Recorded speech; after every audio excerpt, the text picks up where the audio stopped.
සම්බන්ධයක් ඇතුලේ කෙනෙක් අනියම් සම්බන්ධයකට යන්නේ සහකරුගේ හෝ සහකාරියකගේ අඩුපාඩුවක් නිසාද? එහෙම නැත්නම් මේකට මනෝවිද්‍යාත්මක බලපෑමක් තියනවද? කපල් එකක් විවාහ වුණාම මහගෙදරින් ඈත් වෙන්න ඕනේ. ලංකාවේ ඇයි ලිංගිකත්වය කියන දේ මැජික් එකක් වෙලා තියෙන්නේ? කැම්පස් යන්න ඕන දියුණු වෙන්න, සාර්ථක වෙන්න. පොල් ගහක් හිටලා කෙසල් ටිකක් හරි හිටවලා යාට දියුණු වෙන්න පුළුවන්. ආදරේ හිස්තන් තිබ්බමද යක්කුරින් ගන්නේ? ජීවිතය අපි පසු කරගෙන ආපු තැන්, ඉගෙන ගත්ත තැන්, ආදරය කරපු තැන් එක පෑනකින් අපි අකුරු කරනවා. ඒ තමයි මතක පිටුව. පිටුවෙන් පිටුව ලියාගෙන යද්දි පළවෙනි YouTube අවකාශයට දිගහැරපු වැඩසටහනටම අපිට හොඳ ප්‍රතිඵල, හොඳ ප්‍රතිචාර හම්බුණා. ඒ නිසාම හරි ආදරෙන් අපි ඔබව හොයාගෙන ආවා දෙවැනි දිගහැරෙමෙත් ආදරණීය මිනිස්සෙක් කිව්වත් මං හිතනවා හරි කියලා. පනිදු ආදරය ගැන බොහොම ලස්සනට ලියලා තියෙනවා. ආදරය ගැන බොහොම හොඳ නිර්වචන අපිට දීලා තියෙනවා. ආදරෙන් පිළිගන්නවා. කතිකාචාර්ය පනිදු විදානේ. අයබෝවන්. අයබෝවන් නිමාෂා. පනිදු පළවෙනි දිගහැරුම ගෙනෙද්දී මට ගොඩක් ප්‍රශ්න ආව ඔබ දීපු උත්තරවලින්. ඒ උත්තර මම මේ නැවතත් විග්‍රහයට ලක් කරද්දී මම නැවතත් වැඩසටහන බලද්දි මට හිතුණු දෙයක් තමයි මිනිස්සු ආදරය කියලා මොනවද දන්නේ? ආදරය ගැන මොනවද මේ මෙච්චර කල් ලියවිච්ච නිර්වචන කියලා.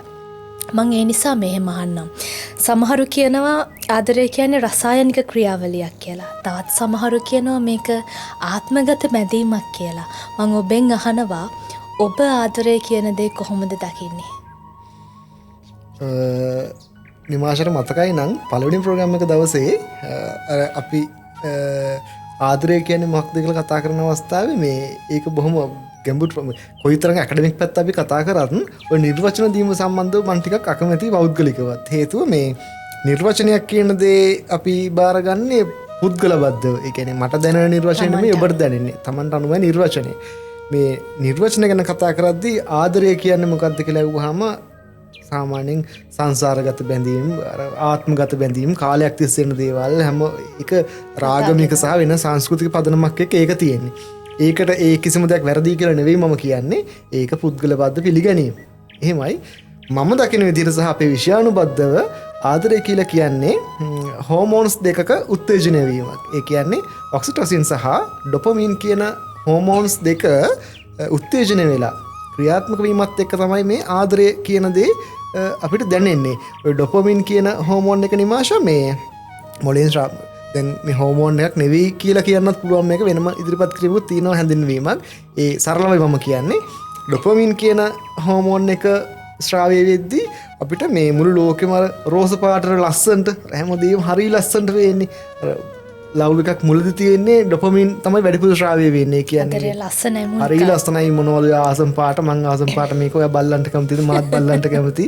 අන්නේ මට්ටමට අර කැමතිම දවසකවද්ද මං යන්න ආසයි මෙහෙම විදිහට මේ ගමන් ඔන්න ඔය මට්ටමට එන්නේ ඩොපමින් වර්ධනය වීමත් එක්ක ශ්‍රාවය වීමත් එක්ක. ආදරයට කියන නිර්වචනය අර ඩොපමින් සහ ඔක්සිටොසින් කියන හෝමෝන් දෙකේ උත්තේජනයක නිසා ඇතිවන ක්‍රියාවලියක් විතරයි විද්‍යාත්මකව මනෝවිද්‍යාත්මකව.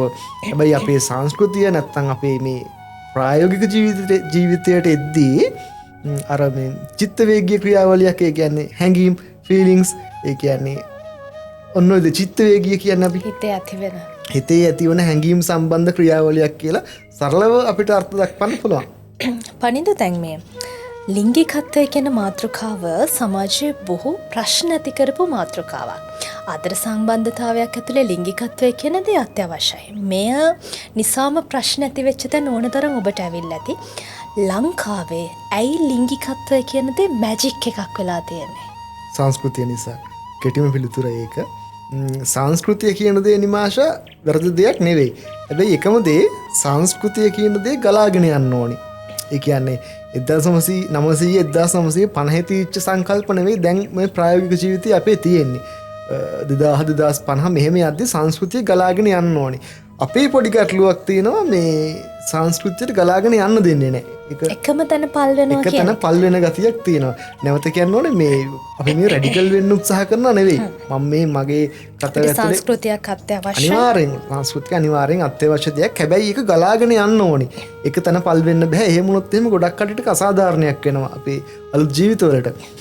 ඔන්නතනදී ලිංගිකත්වය කියන දේ මේ අර තව කතාවක් තියෙනවා මේ ඕනම කෙනෙක් දරුවෙක් හදන හැටි ඉගෙනගෙන ඉන්න ඕනේ. හැබැයි ඒ කොහෙත් උගන්වන්නේ. ඒක යාළුවෝ අතර කතා වෙලා තමයි ඉගෙන ගන්න ඕනේ. ඒ අර ෆෝනෝග්‍රැෆි ඒ කියන්නේ වීඩියෝස් තියෙන 18+ ඒවා ඕක බලන්න දරුවන්ට දෙන්නේ නැහැනේ.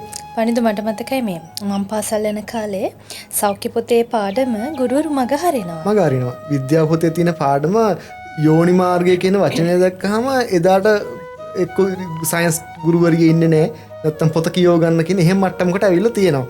සහ මේ අර අපි රැල්ලට වගේ නිමාෂ මමත් කියන්නේ නෑ මේ ලිංගික අධ්‍යාපනය දෙන්න ඕන ඒතන නෙවෙයි මම මේ ඉන්නේ. මට දැනෙන දේ අර දරුවන්ට දෙන්න ඕන විදියක් තියෙනවා ඒක. අමුතු දෙයක් කරන්න නරකයි. සහ වයසත් එක්ක කුතුහලයට කැමති ළමයින් ඒක වයසත් එක්ක අවුරුදු 13 14 15 16 වෙද්දී ඒගොල්ලෝ අත්හද බැලීම් කරන්න කැමති. කුතුහලය දෙන්න කැමති. බොක්ස් එකක් පෙන්නලා මේක තියෙන්නේ මොනවද කියලා හොයන්න එපා කිව්වොත් එහෙම අර ළමයි මුලින්ම කරන්නේ ඒක හොයන එක. ඒදී ඔහේ තිබ්බට ගැටලුවක් නැහැ. බොක්ස් එකකුත් දීලා මේක මොකද්ද තියෙන්නේ කියලා හොයන්න එපා. ඒක තහනම් කිව්වොත් හොයන්නේ ඒක. හරියට ෆිල්ම් වල වැඩි හිටියන්ට පමණයි කියලා ලියනවා. දාපු ගමන් යන්නේ පොඩි කට්ටිය. අන්න එහෙම ප්‍රශ්නයක් තියෙනවා. සහ දැන් මම ග්‍රන්ථකරණීය නියලෙනෝනේ අපි ලියන විදියදී පුළුවන් තරම් අපේ කතුවරු සමහර උත්සාහ කරනවා ඒක 18+ පොතක් කරන්න. කරපු ගමන් සෙලින් වැඩි. මාකටිං සෝල්ඩ් අවුට් වෙනවා ටක් ගාලා 18+ උන්න ගමන් කරන්න බෑ ලීසියකට පොතකට එහෙම දාන්න බෑ. දාගන්න පුළුවන් නම් ඒක අර විකිණීම සම්බන්ධයෙන් හොඳ දෙයක්. මෙච්චර මේ දේවල් වෙන්නේ මේ ලිංගිකත්වයේ මැජික් එකක් වෙච්ච නිසා තමයි. ලිංගිකත්වයේ මැජික් එකක් නොවෙන්න නම් කරන්න තියෙන දේ ටක් ගාලා පෙළ පොතකට මේ සෙක්ෂුවල් පාඩමක් දාන එක නෙවෙයි. ඒ ළමයින්ට එහෙම ඉගෙනුවා කියලා ඇති වැඩක් නැහැනේ. මම දැක්කා මේ මනෝවිද්‍යාවද මගේ විෂය. මනෝවිද්‍යාව කියන දේ ළමයින්ට උගන්වන්න හදනවා. දැන් මේ මාතෘකාවෙන් පිට යෑමක් මේක. මම උදාහරණයක් කියන්නේ. අවශ්‍යයි. මනෝවිද්‍යාව කියන දේ දරුවන්ට උගන්වන්නේ ළමයින්ට සීමාව උගන්වන්න එපා නෙවෙයි මම කියන්නේ. ඒගොල්ලන්ට ડિප්‍රෙෂන්, ස්ට්‍රෙස් ඔය පොඩි ලෙඩ ටිකක් තියෙන ඔය ටික කියවපු ගමන් ඒ ළමයි හිතා ගන්නවා මට තියෙන්නේ මේක. ඒ වගේ කියන්නේ ඇකඩමික් දැනුම දෙන්න ඕනේ ක්‍රමයක් තියෙනවා සහ වයසක් තියෙනවා කියලා මට හිතෙනවා. ලිංගික අධ්‍යාපනයත් එහෙමයි කියන්න ඕනේ මොකක්ද කියන එක. දරුවෙකුට 8 වසර ළමයෙකුට කියන්නකෝ. 8 වසර ළමයෙකුට ගැප් ගන්න විදිය නෙවෙයි උගන්වන්න ඕනේ. ළමාපචාරයෙන් වැළකෙන විදිය. තමන්ගේ ලිංගික අවයවයක් අල්ලන්න එනවා නම් අනිසිදිරි ස්පර්ශ කරන්න එනවා නම් ඒක ඕනේ නැහැ. 6 වසර ළමයෙකුට උගන්වන්න ඕනේ ඒක. දරුවෙක් හදන විදිය නෙමෙයි. උසස් පෙළ ළමයෙකුට ඕනේ නැහැ ළමාපචාර උගන්වන්න. එයාට ඕනේ අනිසි ගැප් ගැනීමකින් වළකින විදිය. ඒක මැජික් එකක් නෙවෙයි, රහසක් නෙවෙයි. ඉතා ශීඝ්‍රයෙන් ළමා ගැප් ගැනීම ලංකාවේ වැඩි වෙනවා. ඉතා ශීඝ්‍රයෙන් ඒක වෙනවා. දිස්ත්‍රික්ක එක මම හිතන්නේ මම ඉලක්ක නොකියන එක දීර්ඝින් දිගට වෙනස් වෙන නිසා අපි සතියක් ගන්නක වෙනස් වෙනවානේ. ඒතර අතිශය වශයෙන් ළමා ගැප් ගැනීම වැඩි වෙනවා, ළමාපචාරය වැඩි වෙනවා. මේ හැම දෙයකටම බොහෝ තැන්වල හේතුව ලිංගික අධ්‍යාපනය මැජික් එකක් වීම නිසා. හැබැයි ඒක නිසි අධ්‍යාපනයක් වෙන්න ඕන. ඒ කියන්නේ මම ආයෙත් කියන්නේ අර 8 වසර ළමයෙක්ට වැඩක් නෑ දරුවෙක් හදන විදිය උගන්වලා. එයාට උගන්වන්න ඕන දෙයක් තියෙනවා. අන්න ඒ දේ දැන් අපිට වඩා හොඳ දැනුමක් තියෙන විශේෂඥයෝ ඉන්නවනේ. මේ සම්බන්ධව අන්න එහෙම යත් එක්ක කතා කරලා මේ ලිංගික අධ්‍යාපනය කියන දේ දරුවන් දැන් ඊළඟ දැන් අපිට වැඩි හිටියන උගන්වන්න බෑනේ. ඒගොල්ලෝ දන්නවා ඒක. එතකොට ඊළඟ පරම්පරාවක්වත් හැදෙන්න ළමා පරපුරෙන් මේක ආරම්භ කරන්න පුළුවන් නම් හොඳයි කියලා හිතනවා. ගොඩාක් ප්‍රශ්න වලට පිළිතුරක් වෙනවා. ප්‍රශ්න වලට උත්තර අනිවාර්යයෙන්ම ලැබිය යුතුයි. හැබැයි තවමත් අර මේ ප්‍රශ්න කියනවා සමහර ප්‍රශ්න යට ගැහෙනවා. ඒක තමයි ඇත්ත කතාව. පණිදු මේ යාළු වෙලා ඉන්න කාලේ හරි ලස්සනයිනේ. හරි සුන්දරයි. ඔබත් දන්නවා මමත් දන්නවා ඒක. අපි මේ කසාද බැඳපු යෝලක් එක්ක කතා කරොත් නොබෙදපු කෙනෙක්ට කියන්නේ අනේ බඳින්න එපා පේනවනේ වෙච්ච ටික ඔය කතාව කියනවා. සහ යාළුවා මේ යාළු වෙච්ච කාලේ තවමත් රස විඳිනවා. කියනවා මේ බැන්දට පස්සේ ටිකක් මෙයා වෙනස් වුණා. යාළු වෙලා ඉන්න කාලේ තමයි මෙයා මට වැඩියෙන් ආදරය කරේ. එතන තියෙන්නේ වගකීම් වැඩිවීමේ ප්‍රශ්නයක්ද එහෙම නැත්නම් ඔය කියන ආදරය අඩුවීමක්ද? ඒක මේ ඉතා කාලීන ප්‍රශ්නයක් නේ මාෂා. මං හිතන්නේ ඔයා පෞද්ගලික අත්දැකීමකින් නෙමෙයි අහන්නේ. මට කිසිම අත්දැකීමක් අත්දැකීමක් නැහැ අපි ඒක දන්නවනේ. හැබැයි මේ කාලීන ප්‍රශ්නයක් කියලා ගන්න හේතුව මේ බොහෝම අපි මේ කවුන්සලින් වේවා මනෝරෝග ප්‍රශ්නවලදී වැඩිම ප්‍රශ්නයක් වෙන්නේ ඔන්න ඕක. ඒ කියන්නේ විවාහ යුවලක් આવොත් එහෙම වෙන මොනවා හරි කවුන්සලින් වලට ඒ කතා කරන පළවෙනි දේ අපි ආදරේ පටන් ගත්ත කාලේ විදිය නෙවෙයි දැන්. ඒක වෙනස් වෙනවා. එතකොට මේක විෂයානුබද්ධ අපේ විෂයට අනුව ඉගැන්වීම තමයි අර මං කිව්ව හෝමෝන්ස් ගැන මං කතා කරනවානේ. අපි අර මං ඔයිට කලිනුත් කිව්වා අර ඩොපමින් කියන හෝමෝන් එක නිකුත් වෙද්දී ලෝකේ රෝස පාට වෙනවා කියලා. හරි ලස්සනයි. ඒක මුල් අවදියේදී විතරයි. මං කියන්නේ ඉතින් පස්සේ මේ හෝමෝන්ස් නිකුත් වෙන්නේ නැහැ කියලා නෙවෙයි. ඒක අඩු වෙලා වෙනත් හෝමෝන් නිකුත් වෙන්න ගන්නවා. උත්තේජනය වෙන්න ගන්නවා. එතකොට ජීවිතේ පරිණත බව වෙන්න පටන් ගන්නවා. ජීවිතේ අර තව කතාවක් තියෙනවා මේ රිලේෂන්ෂිප් එකක් කාලේ මේක සයින්ටිෆික් දෙයක්. රිලේෂන්ෂිප් එකක් කාලේ ඉන්නේ මේ පාර්ට්නර්ස්ලා දෙන්නෙක්. ඒ කියන්නේ අනිත් පාර්ට්නර් මේ ආදරවන්තයෝ පෙම්වතුන් දෙන්නෙක්. විවාහ වෙලා සහ කාලයක් ගද්දී මැනේජර්ස්ලා දෙන්නෙක්. කලමනාකරුවෝ අපේ අම්මයි තාත්තයි ගන්නකො. අපේ අම්මයි තාත්තයි පාර්ට්නර්ස් දෙන්නෙක් පෙම්වතුන් දෙන්නෙක් නෙවෙයිනේ. කොච්චර පවුල කළමනාකරණය කරනවා. ඒගොල්ලෝ තමන්ගේ කැරක්ටර් එක කන්ට්‍රෝල් කරනවා, මැනේජ් කරනවා. අම්මගේ වගකීම් ඉෂ්ට කරනවා, තාත්තා තාත්තගේ වගකීම් ඉෂ්ට කරනවා. මේක වෙන සංස්කෘතියත් එක්ක ඒ බෙදීම් තියෙනවා. ඒ අරෙන්න තමන්ගේ වගකීම් ඉෂ්ට කිරීම මට්ටමට එනවා මේක. ඒ වෙනුවෙන් අදාළ හෝමෝන් නිකුත් වෙලා ඒ පරිණතභාවය එනවා. එතකොට තියෙන්නේ අර මේ කලමනාකරුවෙක් කියන්නේ මැනේජර් කෙනෙක්. ෆැමිලි එකක ඉන්න මැනේජර් දරුවෝ ඉන්දියා හෝ නැතා බිරිඳගේ වගකීම් බිරිඳ විශ්ට කරනවා ස්වාමි පුරුෂය එහෙමයි. ඒ කාලෙදී ලව් කරන්න බෑ. ලව් ආදරය තියෙන්න පුළුවන්. අර කලින් වගේ රෝස පාට ලෝකෙ ලස්සනට දකින්න බෑ.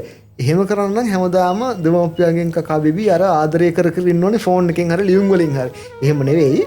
ජීවිතේ පරිණත වෙද්දී රෝස පාට ලෝකයේ ටික ටික කළු සුදු වෙන්න ගන්නවා. පාටවල් අඩු වෙලා පේන්න ගන්නවා. එතකොට තමයි ඔය කියන්නේ කලින් තිච්ච ආදරය දැන් නෑ කියලා.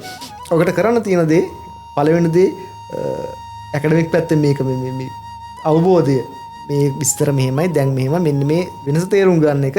දෙවෙනි එක විවාහ නොවි හැමදාම ආදරය කරන එක. ඒක තමයි හොඳම උත්තරය. හොඳම දේ ඒක. පනිදු පරම්පරා ගානක් ගිහිල්ලත් මගේ අම්මගේ කාලෙත් මගේ අම්මගේ කාලෙත් ඒ කියන්නේ මගේ ආච්චිගේ කාලේ ඉඳන් මං අහගෙන එන දෙයක් සහ මං අහලා තියෙන දෙයක් නැන්දම්ම ලේලි ප්‍රශ්න තියෙනවා. හරිම ප්‍රසිද්ධිය දැන් මේ දේ කතා වෙන තැනට ඇවිල්ලා තියෙනවා. මෙතන වෙන්නේ දැන් ලේලියෙක් විදියට යන්නේ කාගේ හරි දුවෙක්නේ. ඒත් අම්මා තාත්තා කෙනෙක්ගේ දුවෙක්. පිටස්තර කෙනෙක් ගෙදරට යනවා ලේලියෙක් විදියට. හරි ආදරෙන් මතක් කරනවා ලේලි කියනවත් කැමති නැති අම්මලා ඉන්නවා දුව කියන නම කියන.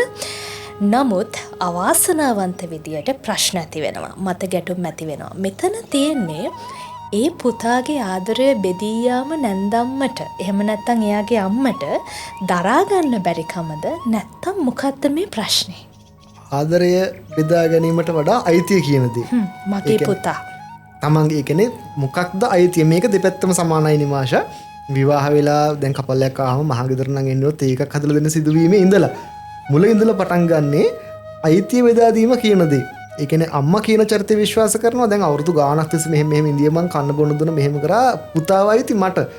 ආදරයට වඩා අයිතිය කියන සිදුවීමම තමයි මෙතන තියෙන්නේ. පුතාව අයිති මට. එතකොට එයාට ඒක හදලා දෙන්න ඕනේ මම. අම්මා දකින්නේ එහෙම. බිරිඳත් ඔය සිද්ධියමයි දකින්නේ. කසාද බඳලා මං ආවනම් දැන් මට අයිති වෙන්න ඕනේ. මගේ වගකීම් කවුරුත් ඉෂ්ට කරන්න ඕනේ නෑ දැන්. ඔන්න ඔහම ගැටනේ පටන් ගන්න ඕතනින් අපි හිතනවා ආදරේ බෙදා ගන්න බැරුව කියලා. හැබැයි අර විෂයානුබද්ධ වලුවාම මේක අයිතිය බෙදා ගැනීම කියන දේ තමයි සිද්ධ වෙන්නේ. ඕකට දැන් මේ විෂයානුබද්ධව නැතුව වෙනම පෞද්ගලික ජීවිතේන මම යෝජනා කරන දේ කපල් එකක් විවාහ වුණාම මහගෙදරින් ඈත් වෙන්න ඕනේ. දැන් මේක පටල ගන්න එපා. මේක විෂයානුබද්ධ දෙයක් නෙවෙයි. සාපේක්ෂයි මේ කාරණාව. ප්‍රායෝගික ජීවිතේ මං කියන්නේ අම්මා කියන චරිතේ නැන්දම ඉතා හොඳ. කොයිතරම් හොඳ වුණත් අර එහෙම දුරස් වුණා මහගෙදරින් ඈත් වුණාම අලුත් ඒක. අගෙත් වැඩි. අගයත් වැඩි. සහයි කපල් එක නිදහසේ ඒ දෙන්න එහෙම ජීවත් වෙනවා. අම්මා වෙනම ඉන්නවා. කාලයකට පාරක් දකිනවා. මේක එතන වෙනසක් තියෙනවා. අර මහගෙදරට යනවා කියන එකත් එක්ක තමයි ඔතන චූටි කැටලුවක් ඉන්නේ. හැබැයි ආයෙත් කියන්න ඕනේ මහගෙදර ලස්සන ජීවත් වෙන පවුල් ඉන්නවා. අපි ඕන තරම් එහෙම ඉන්නවනේ. හැබැයි අයිතිය බෙදා ගැනීම කියන දේදී ඒක පොඩ්ඩක් අර පොඩි ගැටලුවක් තියෙනවා ප්‍රශ්නයක්. සහ ඔකට මම තව පොඩි දෙයක් එකතු කරන්නම්. මේකත් කවුන්සලින් වල ආපු ක්ලයන්ට්ස්ලාගේ පොඩි සිදුවීමක්. ඔය කසාද බැන්දට පස්සේ ගෙදරට ලේලියාවට පස්සේ දැන් අර නිමාෂත් කිව්වනේ අර තව කාගේ හරි දුවෙක් කියලා ඔන්න උතන්දි මට මේක මට සිදුවීම මතක් වුණේ දුව තමන් කසාද බැඳලා විවාහ වෙලා ආපු බිරිඳ තමන්ගේ අම්මත් එක්ක ප්‍රශ්නයක් ඇති කරගත්තාම ස්වාමි පුරුෂයා ගන්නවා බිරිඳගේ පැත්ත. හරි වැරදි නැහැ. මං ගන්නේ අම්මගේ පැත්ත. සමහරවිට අම්මගේ පැත්ත මං ගන්නෙ. බිරිඳ පස්සේ හම්බුනේ මට මං අම්මගේ පැත්ත ගන්න කියලා අම්මගේ පැත්ත ගන්නවා. එතකොට කෑවත්තම් හරි මම මේ පෞල් ප්‍රශ්න ඇති කරනවා නෙමෙයි පැහැදිලි කිරීමක් කරන්නේ. යථාර්ථය හැම දෙයකදීම අම්මගේ පැත්ත ගනිද්දී එහෙනම් අපරාධනේ කසාද බැඳි. එහෙම ඕනේ නැහැනේ. එතකොට අර ගෙදරක හැදිච්ච දුවෙක් ඇවිල්ලා අසරණ වෙන්නේ. එතකොට තමන්ගේ අම්මත් දවසක ඔය විදිහටම ලේලියෙක් විදිහට ආව ගෙදරකට.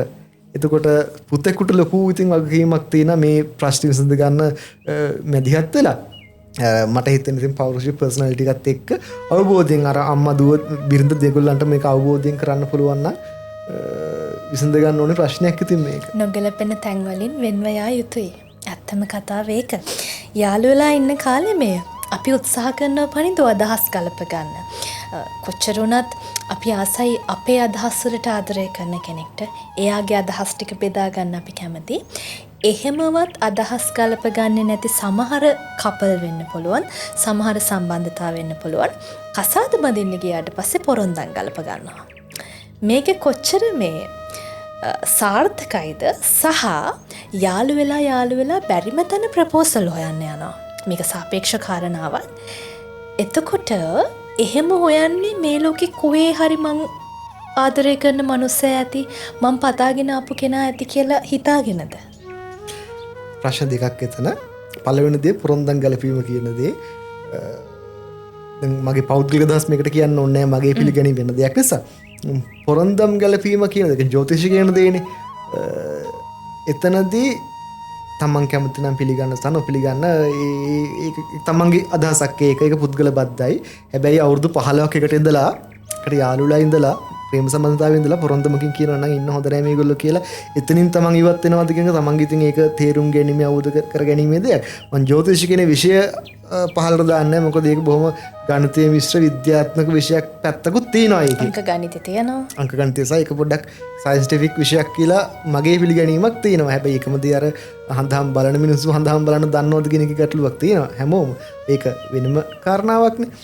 මේ අර ඊළඟ ප්‍රශ්නේ යෝජනා කසාද කියන දේ ප්‍රේම සම්බන්ධතාවයක් තිබිලා ඒව නැති වෙලා ප්‍රොපෝසල් වලට යන අය සහ ප්‍රේම සම්බන්ධතාවයක් පටන් ගන්න තමන්ගේ නොහැකියාවක් ඒ කියන්නේ ගැටලුවක් නෙවෙයි ඒක මොකක් හරි හේතුවක් නිසා ප්‍රේම සම්බන්ධතාවයක් තිබිලම නැහැ අන්තිමට යෝජනා කසාදයකට යනවා. එතකොට දැන් පිළිගැනීමක් තියෙනවා යෝජනා කසාද මේ අසාර්ථකයි කියලා. බොහෝ දුරට. ඔව්. ඒක අර මෙහෙම අදහසක් තියෙනවා මගේ අපි ආදරය කරන්නේ පුද්ගලයාට. එතකොට ආදරය කර කර ඉඳලා පස්සේ කාලෙක තේරුම් ගන්නවා මෙයාට ඉන්න තැනක් නැහැ කන්න බොන්න නැහැ ගියක් කීඩමක් නැහැ එහෙම තියක් තේරුම් ගන්නවා දැන ගන්නවා. එතකොට ඒ ටික පිළිඅරගෙන සතුටින් ඉන්නත් පුළුවන්. එහෙම කපල්ස් ඉන්න සතුටින් ඉන්නේ. හැබැයි යෝජනා කසාදයක විවාහයකදී වෙන්නේ මේ පෞල් පසුබිම ආර්ථික මට්ටම් රැකිය මේ දේවල් සේරම ගලපලා තමයි විවාහ වෙන්නේ. එහෙම විවාහයක් අරවට වඩා සාර්ථක වෙන අවස්ථාවක් තියෙනවා. එහෙම නැහැ කියන්න බෑ. ඊළඟ දේ යෝජනා කසාද විවාහවලදී තව මම පොඩි කතාවක් කියන්න මේකත් මට ආපු ක්ලයන්ට් කෙනෙක්ගේම කතාවක්. ඒක නා කවදාවත් රිලේෂන්ෂිප් එකක් තිබිලා නැහැ. ඒ දෙන්න අතර එයාට තිබුණේ අවුරුදු වයස ගියා යාගේ ඉගෙන ගත්ත ඇකඩමික් පැත්තෙන් හොඳ තැනකට ආවා එඩියුකේටඩ් දැන්. එයා කිව්වා මේ දැන් මට විවාහ වෙන්න ඕනේ මං හොයන්නේ මෙන්න මේ වගේ කෙනෙක්. දැන් කවුන්සලින් වලටත් වඩා මේ මිත්‍රශීලීව මාත් එක්ක කියන්නේ. ඒත් හොඳ රැකියාවක් කරන හොඳ උපේන යාන වාහන ගත්ත කාන්තාවක් අය. ඇය කියනවා මං බඳින්න හොන කෙනාගේ ජොබ් එක මෙහෙම වෙන්න ඕනි. එයා තමයි කියන්නේ. එයා කියනවා ජොබ් එක මෙහෙම වෙන්න ඕනි. සැලරි එක සාමාන්‍යයෙන්වත් මේ මට්ටමේ තියෙන්න ඕනි. පෙනුම මේ විදිහේ තියෙන්න ඕනි. හැබැයි ඇය කියන දේවල් සාධාරණ මට්ටමක් තිබුණා මට දැනෙද්දි. ඇය ඉල්ලන්නේ මේ ලොකු BMW නෙවෙයි. මේ තියෙන්න ඕනි. ඇය කියන දේවල් හරි. සේරම අහගෙන ඉඳලා මං ඇහුවා එයා කියමුකෝ කාර් එකක් තියෙන්න ඕනේ කියලා. කාර් එකක් තියෙන 100ක් දෙන්න පුළුවන්. ඊට පස්සේ එයා කියනවා ජොබ් එක සැලරි එක මෙහෙම වෙන්න ඕනේ කියලා. එහෙමත් ওই සේරම ගලපලා ওই සේරම දැන් එයා කියන කරුණ ඔක්කොම ගලපලා සේරම හරියන තරුණයෝ 100ක් දෙනවා. මේ 100ටම ඔයා කියන ලක්ෂණ ඔක්කොම තියෙනවා. සැලරි එක පෙනුම සේරම තියෙනවා. ඒ 100න් කවුත් තෝරගන්නේ? ඒක කට උත්තර නෑ එතකොට. ඒ එයා කියන සුදුසුකම්ක තියෙන මිනිස්සු ඔන්තරන් ඉන්නවා. ඒත් ඒ 100ක් දුන්නොත් කවුද තෝරගන්නේ? උත්තරයක් නෑ.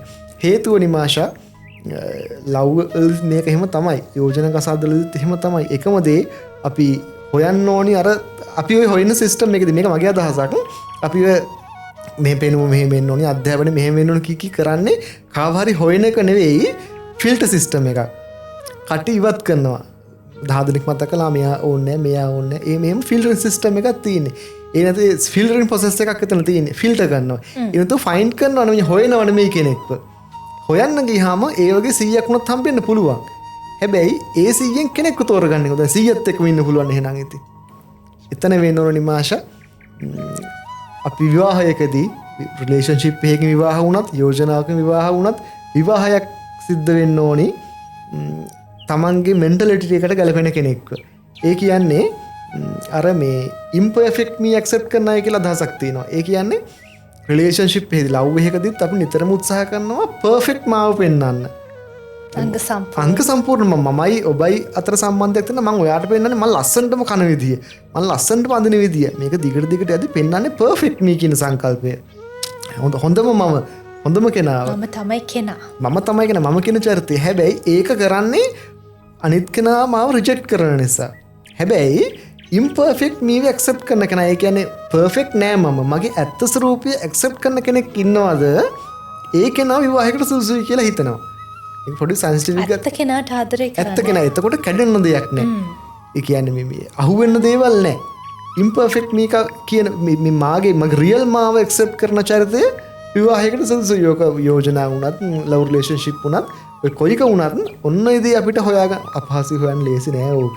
ඔය මේ කියනවා වගේ හරි ලේසි නෑ හම්බන්සෙක් හොයන එක. හම්බෙන මිනිස්සු වාසනාවන්තයි. හම්බෙන්නේ නැති එකට ඉතින් මොකද කරන්නේ? හොයාගන්න පුළුවන් නම් ඒ විවාහ තමයි සාර්ථක වෙන්නේ. අපි ප්‍රේක්ෂකාගාරයෙන් අහනවා මෙහෙම ප්‍රශ්නයක් ඔබ හොයනවද එහෙම නැත්නම් ඔබ ෆිල්ටර් කරනවද? ඒ ප්‍රශ්නයෙන් මං හිතනවා අපි නවත්තමු කියලා. පණිඳ මේ සල්ලි කියන දේ හැම තැනටම හරස් වෙනවා. අධ්‍යාපනයට වෙන්න පුළුවන්, පෞල් ජීවිතයට වෙන්න පුළුවන්, ආදරයට වෙන්න පුළුවන් ප්‍රබල සාධකයක් වෙලා තියෙනවා. ආදරය කරන්න මේ සල්ලි ඕන නෑ කියනවනේ. එදත් කිව්ව අදත් කියනවා. හැබැයි පණිදු ආදරය කරන කෙනාට සලක ගන්න. ආදරය කරන කෙනා ආස කරන කෑම බීම ටික අරන් දෙන්න. එයා ආස කරන තැන එක්කගෙන යන්න අපිට සල්ලි තියෙන්න ඕනේ. එහෙම නැති වෙච්ච තැන අපිට හිතනවා ඒ කෙනාට මට ඒ ටික කරගන්න බෑ. ඒ කෙනා මට ආදරේ නෑ කියලා. එතකොට ආදරය කරන්න සල්ලි ඕන නැද්ද? ඔය ප්‍රශ්නේ නිමාෂ මේ උත්තර දෙකක් තියෙනවා. එකක් අර මිනිස්සු අහන්න ආස සුරංගනා කතා උත්තර. කෙන අපිට කියනලන් ආදරයට සල්ලි ඕනේ බ්ලා බ්ලා ඒ අර සුරංගනා කතා කියන උත්තර පිළිතුර. ඒක එකක් යථාර්ථවාදී පිළිතුර වෙන එකක්. ඇත්ත ප්‍රායෝගික ජීවිතේ අපි ජීවත් වෙද්දී අර සුරංගනා කතාවට අපිට කියන්න බෑ. ලුණුයි බතුයි කාලෙයිමු. ඒකම තව කතාවක් මතක් වෙන නිමාෂ මට. මේකත් මගේ යාළුවෙක්ගේ මල්ලේ කෙනෙක් ක්ලයන්ට් කෙනෙක් කියලා අපි කියමුකෝ. මේ ළමයා මේ A-levels කරලා මේ අර පැනල එනවා කියලා අපි කියන්නේ. ගෑල් ළමයා කරගෙන පැනලා ආවා. පස්සේ කාලෙක මේ මට හම්බෙලා කිව්වා සර් මේ මට සර් කියන්නේ විශ්වවිද්‍යාල දරුවෙක් මේ දැන් විශ්වවිද්‍යාල මේ සර් මේ ආවේ ලුණුයි පොත්තුයි කමයි කියලා මේ දැන් රයිසුයි කොත්තු ඉල්ලනවලු. සාමාන්‍ය ප්‍රායෝගික ජීවිතේ ඒක. ඒ කියන්නේ නිමාෂ security කියන දේ තමයි අපේ විෂයානුබද්ධ ගැනීමක් තියෙනවා economy stress කියලා. ඒ කියන්නේ ආර්ථිකයත් එක්ක ඇතිවෙන ස්ට්‍රෙස් එක. ආදරය කරන සල්ලි ආදරයක් පටන් ගන්න සල්ලි ඕනේ නැහැ. හැබැයි ආදරේ පවත්වා ගන්න මේන්ටේන් කරන සල්ලි ඕනේ. සල්ලි නැත්තම් ඉතින් වෙන දේවල් තියන්න කරන්න. එහෙනම් ආගමික ජීවිතේ යමු වෙන්න පුළුවන්. ඒත් බෑ ඒක දැන් මුදල් උපයන තැනක් වෙලා ඒක. ඒක වෙනම මාතෘකාවක්. මේ ආදරය පවත්වාගෙන යන සල්ලි ඕනේ. විවාහ වෙනෝ නම් Tamanට මේකෙන් අදහස් කරන්නේ නැහැ කෝටිපතියෙක් වෙන්න ඕනේ කියලා. නිතරම Tamanට ගැළපෙන ස්ටේජ් එක. අපි කවුරු කොහොම නැහැ කිව්වත් දැන් ඔය තව සංකල්පයක් තියෙනවා මේ ගමේ ඉන්න කපල් එකෙන් ගෑල්ලමයා විශ්වවිද්‍යාලයේ සිලෙක්ට්ලා විශ්වවිද්‍යාලයේ ගියාම මේ ලව්වේ කැඩෙනවා කියලා. ගමේ ඉන්න කොල්ලාව අමතක කරනවා කියලා. මේකට හේතුව මොකද්ද කියලා හිතනවා. ඕක මේ එහෙම වැරදි විදිහට දේව වෙන සිදුවීමුත් ඇති. හැබැයි මම මේ කාවවත් සාධාරණීකරණ කරනව නෙවෙයි. හිතන්න ගමේ ඉන්න පොල් කඩන වැරදිරු කියාවක් නෙවෙයි ඒක. පොල් කඩන අපි තරුණයෙක් ඉන්නවා කියලා. එයාගේ එක්කෙනා මේ කවුද මේ පාර්ට්නර්. එයා ඒ කාලේ A-levels කළා විශ්වවිද්‍යාලේ යනවා. විශ්වවිද්‍යාල ගියාම අරයා පොල් කඩලා හරි කුලී වැඩක් කළා හරි අරයව නඩත්තු කරනවා. ඉගෙන ගන්න වියදම් කරන අරමේව කරනවා. එතකොට අරයා උපාධිධාරියෙක් වෙලා එළියට එද්දී එයා වෙන කොල්ලෙක් එක්ක එන්නේ. මෙයත් එක්ක නෙවෙයි. ඇත්ත කතාවල් මේක. ඇත්ත කතා. එතකොට මේක සාධාරණීකරණය කරනවා නෙවෙයි මම. මේක සිදුවීම් පොඩ්ඩක් ඇනලයිස් කරලා බලද්දී ඇත්තටම අර ළමයා ගියේ නර්සින් කියන්නකෝ. නර්ස් කෙනෙක් වෙලා එළියට එද්දී ගමේ ඉන්න පොල් කඩන කොල්ලත් එක්ක එයා පෞල් ජීවිතයක් ගත කරන්න කැමති නෑ. ඒක සයිකොලොජිකල් මෙන්ටැලිටි එක ඇත්ත. එතකොට කවුද වැරද්ද කරේ කියන එක නෙමෙයි. ඇනලයිස් කරලා බලද්දී ගමේ ඉන්න තරුණයට පුළුවන් වුණා නම් පුළුවන් නම් තමන්වත් අර මට්ටමට ගේන්න ඉගෙන ගන්න ඕනේ නැහැ. කැම්පස් යන්න ඕනේ දියුණු වෙන්න, සාර්ථක වෙන්න. පොල් ගහක් හිටවලා කෙසල් ටිකක් හරි හිටවලා යාට දියුණු වෙන්න පුළුවන්. ඔට විවසායකයෙක් වෙන්න පුළුවන්. විවසායකයෙක් වෙන්න පුළුවන්. දියුණු වෙන්න ක්‍රම තියෙනවා. එයා පොල් ටික කඩ කුලී වැඩ කර අර කැම්පස් ළමයා ගර්ල්ෆ්‍රෙන්ඩ් යවන එක නෙවෙයි කරන්න ඕනි. ඒ යවන ගමන් තමන්වත් ඒ තැනට ගේන්න ඕනි. එතකොට අර නර්ස්ලා එද්දි සමහර විට නර්ස්ට පුළුවන් මෙයා ගාව ජොබ් එක කරන්න. ඒ මට්ටමට ආපු තැන තියෙනවා. එතකොට අර නිතරම මේ ඔන්න ඔය දේ හිතලා වැඩ කරන්න ඕනි. සමාජ ප්‍රායෝගික ජීවිතයේ සුරංගනා කතා තරම් ලස්සන නෑ. ආදරයට සල්ලි ඕනි. ආදරේ ආරම්භය නෙමෙයි. ආදරේ පවත්වාගෙන යන සල්ලි ඕනි. මේ කියන්නේ මේ ආදරය කියන්නේ සල්ලි නෙවෙයි කියන කතාවක් නෙවෙයි. ඔබ කැමති නම් ඔබේ ආශාව එක නම් ඔබට ගැළපෙනව නම් හිටියට අපිට ප්‍රශ්නයක්වත් නැහැ. ඒක සාපේක්ෂ කාරණාවක්. ඒ ගැන අනිවාර්යෙන් මතක් කරන්න ඕනේ. දැන් පණිදු එතනින් එහාට ගිහිල්ලා අපි නීතියට යමුකෝ. නීති රාමුවක් තියෙනවනේ ලංකාවේ. එතකොට ලංකාවේ නීතිය හැටියට අවුරුදු 18න් පස්සේ විවාහ වෙන්න පුළුවන්. හැබැයි අපිට ලිංගික ආශාවන් එන්න පුළුවන් ඊට කලින්. පාසල් කාලය වෙන්න පුළුවන්. නොයෙකුත් ප්‍රශ්න ඇති වෙච්ච තැන් තියෙනවා. මෙහෙම තැනකදී අපි කොහොමද ස්වයං පාලනයක් වෙන්නේ? හරි, ඒක ඉතා වැදගත් ප්‍රශ්නයක් නේ මාෂා. මේ ස්වයං පාලනය කියන දේ ඒ කියන්නේ අර වයස අපි විවාහ වෙන්න තියෙන වයස අවුරුදු 18නේ. දැන් මම මේ කියන කාරණාවට ලංකාව කියලා හිතන්න එපා නේ මාෂා. මේ පිට රටක වෙන සිදුවීමක් කියලා හිතමුකෝ අපි. මේක මේ hina වෙන්න ඕනි කාරණාවක් නෙමෙයි. විවාහ වෙන්න තියෙන වයස අවම වයස 18ට. හැබැයි ලිංගිකව එකතු වෙන්න තියෙන වයස ලිංගිකව එකතු වුණාට කමක් නැහැ කියන වයස 16. වයස අවුරුදු 16. 16 දී විවාහ ලිංගිකව එකතු වෙන්නත් 18 දී විවාහ වෙන්නත් අවුරුදු දෙකක ගැප් එකක් තියෙනවා. එතකොට ඒක වෙනම හිතන්න ඕනි කතාවක්. ඒක වෙනම කල්පනා කරන්න ඕනි මාතෘකාවක්. කොහොම වුණත් ඔය ස්වයං පාලනය කියන දෙයට ආයි આવොත් එහෙම අපිට ලිංගික හැඟීම් කියන දේ වයස 12න් 14න් 14න් පස්සේ උඩට එන්න ගන්නවා. 18 වෙනකන් ඉන්නේ නැහනේ. ළමෙක් නවයෝන් වේදී මේ දේවල් ඉගෙන ගන්න කරන්න අත්දැක බලන්න කුතුහලයත් එක්ක අත්දැක බලන්න. එතකොට ස්වයං පාලනය කියන දෙයට ක්‍රම කිහිපයක් තියෙනවා. මම කෙටියෙන් කියන්නම්. එකක් ස්වයං වින්දනය කියන දේ. තමන්ගේ හැඟීම් තමන් පාලනය කරගෙන තමන් තෘප්තිමත් වීම. ඒක සයින්ටිෆික් විද්‍යාත්මකව බොහොම සේෆ් ක්‍රමයක්.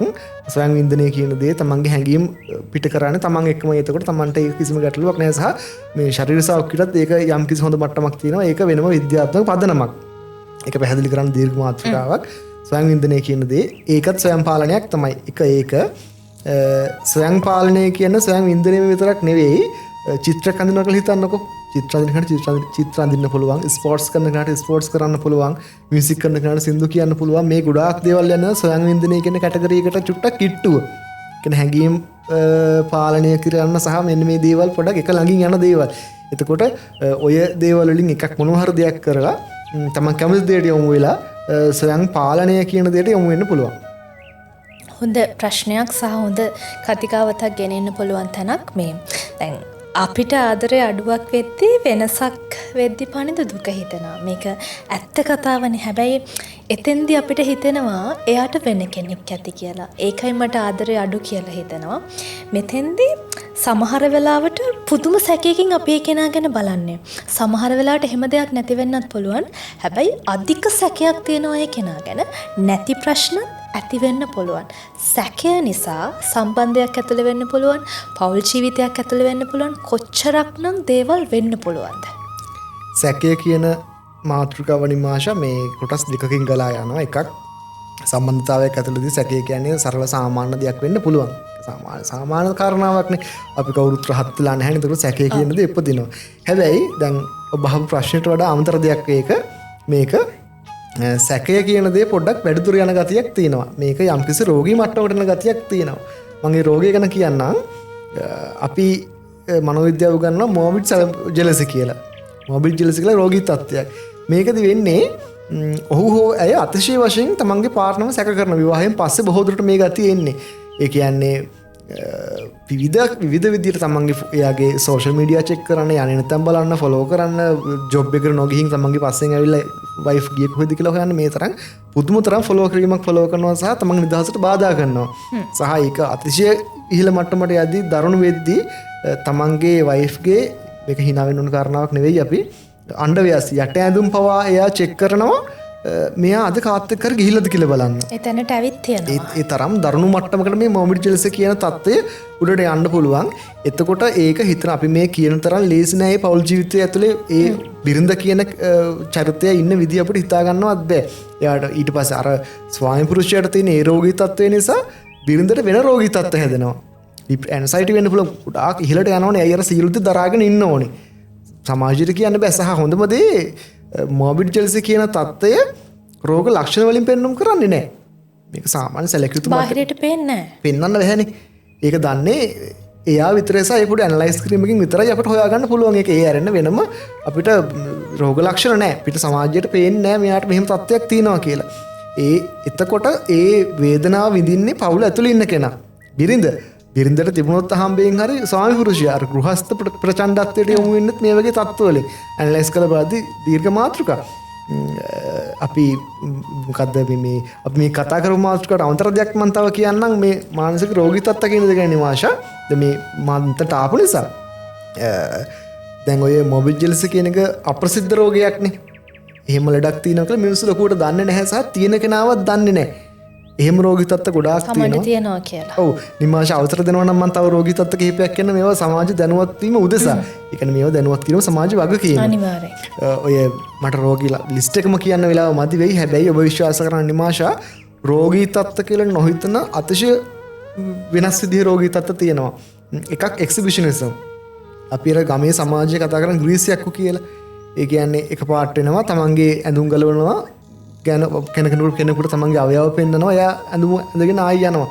මේ තත්ත්වය නිකන් ගමෙන් ගුටි කාලේ මිනිස්සු හැදෙන එහෙම සාමාන්‍යකරණය වෙනවා. හැබැයි මේක මානසික රෝගී තත්ත්වයක්. අපි කියන එක්සිබිෂනිසම් කියලා. මේ කිසිම කෙනෙක් දන්නේ නැහැ මෙහෙම රෝගයක් තියෙනවද කියලා වකට. අලුම් තරමේ සමාජය දන්නේ නැහැ මේවා. එතකොට මේවා හොඳ කරන්න පුළුවන් රෝගී තත්ත්ව. ඊට පහසුවෙන් නෙවෙයි. හැබැයි වසර ගණනක් ක්‍රම තියෙනවා ඒකට.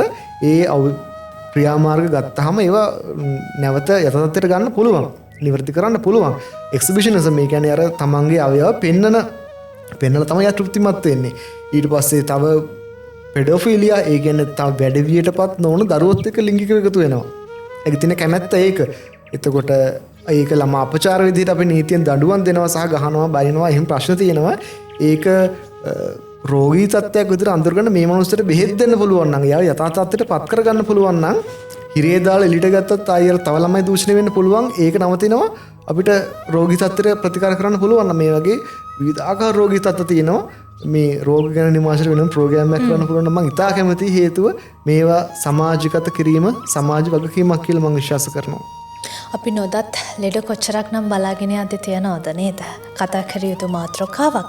පණිදුමේ හිත කියන්නේ හරි සංවේදී දේවල්නේ. හිතක් කඩන එක ලේසි වෙන්න පුළුවන්. හිතක් බිඳින එක ලේසි වෙන්න පුළුවන්. හැබැයි මේ හිත හදන එක ලේසි නෑ. ඒ හිත එක්ක සෙල්ලම් කරන මිනිස්සු ගොඩාක් සමාජයේ හම්බෙන්න පුළුවන්. මිනිස්සුන්ට හිත එක්ක සෙල්ලම් කරන්න හරි ලේසි. මේක සෙල්ලමක් වෙච්ච තැන තියෙනවා. ඒ සෙල්ලමේ අවසානය ජීවිතය නැති කර ගැනීමක් වෙන්න පුළුවන්. සියදිවි නසා ගැනීමක් වෙන්න පුළුවන්. වස බොන තැනට යන්න පුළුවන්. මෙහෙම ඛේදවාචක අපි අනන්තවත් අහලා තියෙනවා. හැබැයි අහපු එක නෙමෙයි පණිදු ප්‍රශ්නේ. මේ අයට දැන් ඕනේ බෙහෙත්. බෙහෙත් කියන්නේ කොහොමද මෙහෙම කෙනෙක් රිකවර් වෙන්නේ? කොහොමද මෙහෙම කෙනෙක් හිත හදාගන්නේ? සියදිවි නසා ගන්න යනවා නම් ඒ කෙනා කොහොමද බේරෙන්නේ? මෙතෙන්දි පණිදු අපිට තියෙන උත්තර දෙන්න. එහෙම කෙනෙක් අපිව බලාගෙන ඇති. එයා කොහොමද මේකෙන් ගැලවෙන්නේ? පළවෙනි දේ නිමාෂා සුයිසයිඩ් කරගන්න කියන සිතුවිල්ල ආපු ගමන් ඒක විවිධ මේක අර ස්ටෝරි එක ඇනලයිස් කරලා විතරයි හරි පිළිතුරක් දෙන්න පුළුවන්. ඒ කියන්නේ ඔන්ලයින් කවුන්සලින් මේ පොදුවේ කියන්න පුළුවන් මාතෘකාවක් නෙවෙයි මේක. මොකද දැන් කවුරු කාට හරි 100 දෙනා ගන්න හිතනවා නම් මෙන්න මේ දේ කරන්න කියලා මට කියන්න අමාරුයි අර ඒක ඇනලයිස් කරන්න නැතුව කරන්න තියෙන හොඳම දේ කෙටිම පිළිතුරකට කාටම හරි සුයිසයිඩ් කරන්න ගන්න සිතුවිල්ලක් එනවා නම් අනිවාර්යෙන් කවුන්සලින් වලට යොමු වෙන්න. මේකට Tamanට වියදම් කරන්න සල්ලි නැත්නම් නොමිලේ කරන්න ක්‍රම තියෙනවා. ඒවා අපි ඉදිරියට දැනුවත් කරමු. අඩුම තරමේ තමන්ගේ ප්‍රදේශයේදී ප්‍රාදේශීය ලේකම් කාර්යාලයේ පවා ඉන්නවා බොහෝ දුරට මනෝපදේශිකාවක් ෆ්‍රී කතා කරන. අනිවාර්යෙන් උපදේශිකාවට බැරි වෙයි තත්ත්වය හොඳ කරන්න ඒ මාර්ගයෙන් ඔබට ඉදිරියට යන්න පුළුවන් වෙයි. අනිවාර්යෙන් කවුන්සලර් කෙනෙක් හම්බ වෙන්න ඕනේ. එතනින් එහාට ඔය දේ වටින්නේ එතකොටයි නැතුව අපි මෙහෙම කියන එක සාර්ථක නැහැ ලොකුවට. පනිදු මේ අපි ආදරය කරන්න පටන් ගන්න අපිට ඕන නිසානේ. හැබැයි දෙන්නගෙන් එක්කෙනෙක්ට සම්බන්ධය එපා වෙන්න පුළුවන්. එහෙමත් නැත්නම් මේ දැන් ඒකට හේතුව තුන්වෙනි පාර්ශවයක් වෙන්න පුළුවන්. අර දෙන්න ඇත්තටම ආදරය කරා නම් තවත් කෙනෙක්ට ඒ දෙන්නට රින්ගන්න පුළුවන්ද? සරලවම අහනවා නම් ආදරේ හිස්තන් තිබ්බමද යක්කු රින්ගන්නේ? ඒකත් කාලින් ප්‍රශ්නයක් නේ මාෂා. එකම දේ හිස්තන කියන දේ අපි කොහොමද තීරණය කරගන්න කියන ගැටලුවක් තියෙනවා. ඒ කියන්නේ රූපයෙන් හිස්තනක් නැති වෙන්න පුළුවන්. සල්ලි වලින් හිස්තනක් නැති වෙන්න පුළුවන්. සම්පත් වලින් හිස්තනක් නැති වෙන්න පුළුවන්. හැබැයි කොතනද හිස්තන තියෙන්නේ කියන එක අපි තේරුම් ගන්න නැතුව තුන්වෙනි පාර්ශවයක් පැමිණීම වළක්වන්න බෑ.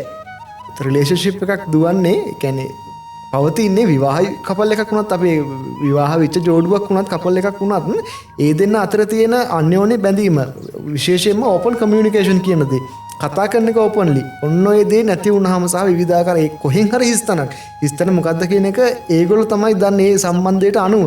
එතකොට එහෙම හිස්තනක් තියෙද්දී හිස්තනට යක්කු නැතත් අපිනේ යක්කු කියලා කියන්නේ. ඒ කියන්නේ ඒ බොහෝ දුරට එන්නේ අර හිස්තනට හිස්තම් පුරවන්න පුළුවන් චරිතයක් වෙන්න පුළුවන්. ඉතින් අර අපි කරන්න ඕන හිස්තනට කවුරු හරි එන එක නවත්තන එකද හිස්තන වහගන්න එකද කියන එක අපි පොඩ්ඩක් බුද්ධිමත්ව කල්පනා කරලා තීරණය කරන්න ඕනේ. වැඩසටහනේ අවසාන ප්‍රශ්නය මම ඔබට යොමු කරන බොහෝ ප්‍රශ්න ඇති වෙන නිසාම මේ ප්‍රශ්නය යොමු කරන්න අනියම් සම්බන්ධතා. අද සමාජයේ අනියම් සම්බන්ධතා කියන දේ පනිතු ඉතාම සාමාන්‍ය දෙයක් බවට පත් වෙලා තියෙනවා. සම්බන්ධයක් ඇතුලේ කෙනෙක් අනියම් සම්බන්ධයකට යන්නේ සහකරුගේ හෝ සහකාරියකගේ අඩුපාඩුවක් නිසාද? එහෙම නැත්නම් මේකට මනෝවිද්‍යාත්මක බලපෑමක් තියනවද? අඩුපාඩුවක් කියන එක නිමාෂ මෙහෙමයි. ඒක අඩුවක්ද නැද්ද කියන එක තීරණය වෙන්නේ ඒ ගැන පොඩ්ඩක් ඇනලයිස් කරලා ගත්තාම කොහොම වෙතත් මේක මම කියන්න ඕනේ. අනියම් සම්බන්ධතා කියන දේ ලොකුවට සාධාරණීකරණය කරන්න මම කැමති නැහැ. මම කියන්නේ මම කවදාවත් මේ අර බුදුබණ කියනවා කවදාවත් මම අනියම් සම්බන්ධ හොඳ නැහැ. ඒ තත්ත්වෙ නෙමෙයි මම කියන්නේ. වැරදි දේ වැරදීනේ. එන මට බඩගිනි නම් මට කෑම ගෙදර කන්න නැත්තම් මම පිටින් හොරකම් කරලා කනවා නම් හොරකම හොඳ වෙන්නේ නැහැ. අපිට තර්ක කරන්න බෑ හොරකම හොඳයි කියලා. අපි දැනගන්න ඕනේ මේ මම කරන්නේ හොරකමක් මේක වැරදි. ඒක Taman දැනගෙන කරන එක වෙනම තත්ත්වයක්. හොරකම සාධාරණීකරණය කරන්න හොඳ නැහැ. මම දැක්ක මේ සමහර අපේම වෘත්තියේ ඉන්න කවුන්සලර්ස්ලා පවා පොඩ්ඩක් වීඩියෝස් කියලා දානවා මම දැකලා තිනවා මේ අනියම් සම්බන්ධතා නිසා පෞල් ජීවිත ආරක්ෂා වෙනවා කියලා. මොන පිසුද එහෙම එකක් නැහැ. ඒව හරි වැරදි මත අනියම් සම්බන්ධතා කියන්නේ අනියම් සම්බන්ධතා. මම කියන්නේ ජීවිත කාලෙම එක්කෙනෙක් ඉන්න අනියම් සම්බන්ධතා පවත්වන්න එපා කියලා. එහෙම කියන මට අයිතියක් නැහැනේ. හැබැයි අනියම් සම්බන්ධතා කියන්නේ අනියම් සම්බන්ධතා. ඒක හරි කියලා එකක් නැහැ. ඒක වැරදි. කරනවා නම් වැරද්ද දැනගෙන කරන්න ඕනේ. ප්‍රශ්නෙට පිළිතුර අර සිස්තන් තිබුණාම දෙන්නේ කියන ගැටලුව හිස්තන් මිනිස්සු නැති මිනිස්සු නැහැ. අපි අර කොලේක ලියාගෙන කවුන්ට් කරගෙන හිස්තන් පුරපුර ආදරය කරන්නේ නැහැනේ පවුලක් ඇතුලේ. කොහෙන් හරි හිස්තන් වෙන්න පුළුවන් බොහොම කාර්යබහුල ජීවිතවල. ඒව සාමාන්‍ය දේවල්. ඔය කොයි හිස්තනත් පිරෙනවා ඕපන් කමියුනිකේෂන් කියන දේ තියෙනවා නම්. කතා බහ කරන්න පුළුවන් මට මේ දේ ඕන කිව්වනම් එහා පැත්ත අනිත් පැත්තෙන් පාර්ට්නර් ඒ දේ සිද්ධ වෙන්නේ නැත්තම් කරන්න දෙයක් නැහැ. හැබැයි ඒ දේ නොකිය අර කමියුනිකේෂන් කියන දේ කතා කිරීම කියන දේ නැතුව කොයිතරම් ප්‍රශ්න ආවත් හිස්තන් ආවත් ඒ හිස්තන් වෙනුවෙන් අනියම් සම්බන්ධතාවයකට යන්න ඕනද කියන තැන මං ඉන්නවා සහ මං කියන්නේ නැවතත් කියනවා ඒ දේ හොඳ නෑ කියන එක නෙමෙයි කියන්නේ කරන්න එපා කියන එක නෙවෙයි හොඳ නෑ කියන එක මම කියන්නේ ඒක කරනවා නම් ඒක වැරද්දක් බව දැනගෙන කරන්න. මතකයන් අස්සේ හිස්තන් තිබුණු නිසාම මතක පිටු අපි ඔබට හරි ආදරෙන් වැඩසටහනක් මේ විදියට ගෙනාවා. ඉතින් හරි ආදරෙන් පණිද ඔබටත් සමුදෙනවා බොහෝමයක් මතක මං හිතනවා ගොඩාක් අයගේ හෙළි වෙන්නට ඇති සහ මතක මතක් වෙන්න ඇති. ඒ නිසා අපි මෙතනින් කතා බහ නවත්වමු. නැවත දවසක ආදරණීය මතක පිටුවත් නැවතත් එක හරිමු. ආයුබෝවන්. ආයුබෝවන් නිමාෂා.